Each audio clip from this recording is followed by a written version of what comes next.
And now we're going to talk about powerful questions. So you'll remember from the workshop there was all kinds of emphasis put on powerful questions.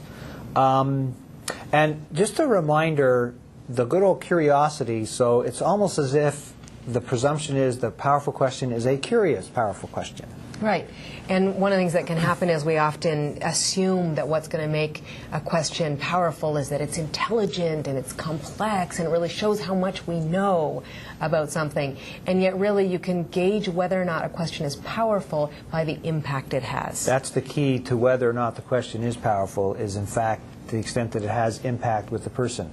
Yeah, and it lands and it gets them thinking deeply about what it is that you ask. So of course, as you ask the powerful question, you're listening at level 2 and 3 to gauge whether or not it did have the impact that you were wanting it to, in terms of it really somehow bringing something out in the other person that has them either, you know, deep in learning or some element of pondering something.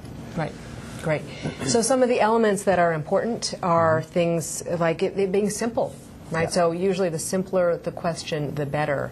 The more straightforward, the more direct, that sort of thing. Right. Remember the good old KISS rule? That really applies in terms of powerful questions. So keep them simple, brief, and to the point. Almost virtually bottom lining the question, right? Right, absolutely. Yeah. So the shorter, in a lot of cases, the better.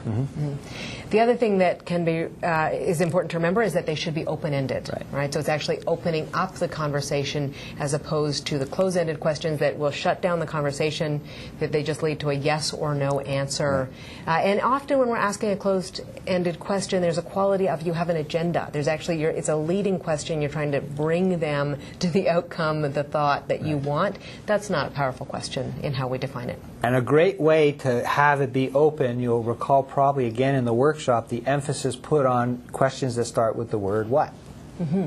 Because they do tend to automatically lend themselves to the open-ended. Right, absolutely. So you're steering clear of questions like why, because why can trigger that sense of people like they have to defend themselves or explain themselves. So steering clear of why, going more to the what or how questions that kind of open things up. So like, for example, one of the ones that you can never ask too often is the good old standby, what do you want?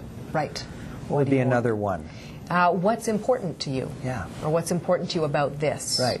What's the impact? What's the outcome? Any versions of those kinds of what questions are, you'll notice that they can't help but have the person respond with other than just a yes or a no answer. Right.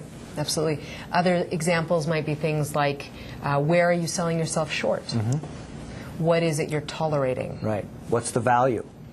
What's the benefit? Right. Other kinds of questions. Great, absolutely. Okay. One thing to be aware of, or to put your attention on, is to make sure that you don't pile on your questions, right? You might have asked one question and gone, oh, that's not quite the one I want. I want to refine that a little bit. And so you ask another one that's close and related, and then possibly another one is sort of a mountain of questions, and they probably can't even remember the first question that you asked. Even asking multiple powerful questions is wavering from the keep it simple. So what do you want, and what's that going to give you, and how important is that? Just think about, you can almost feel the person like, okay, first I got a duck, and then which one do I answer?